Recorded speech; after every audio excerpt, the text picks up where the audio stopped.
Build strength, don't test it.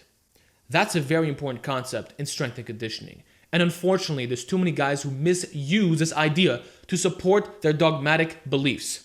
Too many times I will hear that maxing out, aka doing 1 rep maxes, is testing strength and not building it. Now, let me explain to you in this video why that is factually wrong on all levels and how the research does not support this, as well as the anecdote. So first of all, you need to understand Hill's equation of muscle contraction. Essentially, it goes like this. The higher the velocity is, the lower the force. Whereas the lower the velocity is, the higher the force. And this pretty much goes on a continuum of percentages relative to your 1 rep max. When you do 100%, aka a 1 rep max, velocity is low, force is high. Whereas if you're doing something like 30% of your 1 rep max, velocity is high, force is low. So this is Hill's equation of muscle contraction. And of course, isometrics, where there is 0 velocity, is pretty much where you can produce the most amount of force. That said, lifting 100% of your max does work for building strength. It's called the max effort method, okay? That is absolute strength. And it's not ego lifting. Look up the book, Science and Practice of Strength Training. It's an absolute masterpiece, one of my favorites in exercise science. Read that book, look at the max effort method, okay? This is one of the greatest strength training methods of all time for building strength. It has the highest nervous system activation, intermuscular coordination. It gives you all the fucking benefits in building strength. It's a proven, time-tested method that has been used by athletes all over the world because it has the lowest possible velocity next to isometrics. And doing this makes you stronger at 1 rep maxes. It's called the max effort method. Now, when morons try to say they should not lift more than 90% of your 1 rep max, that's wrong. Because first of all, 90% is not absolute strength. It's strength endurance. Doing a triple is not the same as a single. They are two different things. That's why, folks, sometimes you'll see a guy who could deadlift 500 for a triple, but he can't even do 545 off the floor. Mathematically, you would imagine that he could do it, but in reality, he can't because he didn't actually do a 1 rep max. And that's something right there.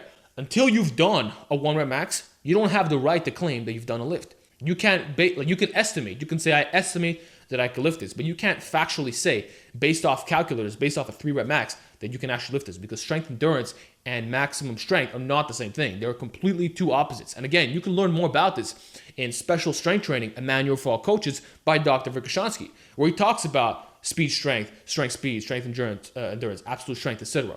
So the thing is this, right?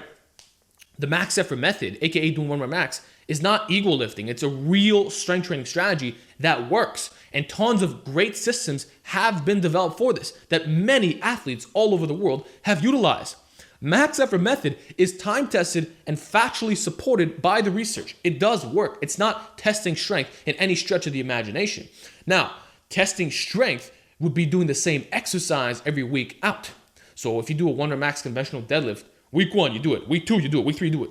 That is testing strength because you're not actually doing anything. You're just repeating the same fucking lift. And eventually, the biological law of accommodation, which is when an organism ceases to adapt to its environment, is going to come in and fuck you up the ass. And that's another thing right there. Guys claim that it's ego lifting, that you're just going to stall.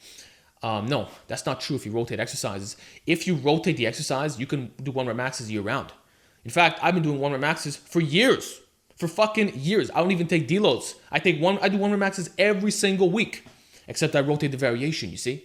I'll do it for my upper body and my lower body. So 2 max effort sessions per week every single year.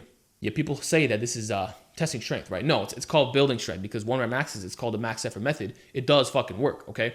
And if we look at other systems like Bulgarian Light or just systems where you max out frequently, we tend to see amazing gains without even doing higher reps. Now, am I suggesting that higher reps are bad for strength? Absolutely not. I strongly believe that volume work is one of the most important things you can do as a natural lifter. You absolutely need volume work. Like, I'm not of the belief that you can just get away with singles. I think that you should have volume work and intensity work. Higher rep sets, low rep sets. High sets, low sets. I think you need a combination of all these things to be the best version of you as a lifter. So I'm not saying that high reps don't have their place. They definitely do. And in many cases, high reps could be superior to 1 rep maxes. However, to state that doing 1 rep maxes, that you shouldn't lift heavy year round, is testing strength, not building it, is foolishness. Testing strength or just ego lifting is when you keep failing lifts and you keep doing the same shit over and over again. But when you intelligently select exercises that build your competition exercise, That is not testing strength by any stretch of the imagination. Like, think about it, man. If you're trying to build your competition deadlift, your competitive powerlifter, and you're doing block pulls maxing out every single week, how the fuck do you want to tell me that you're testing strength? No, you're building your strength in various joint angles, correcting muscular imbalances, overcoming the biological law of accommodation, okay? This is a fact. You can't even debate this, man. So don't listen to these fools who say that you should just be lifting sub-maximal weight.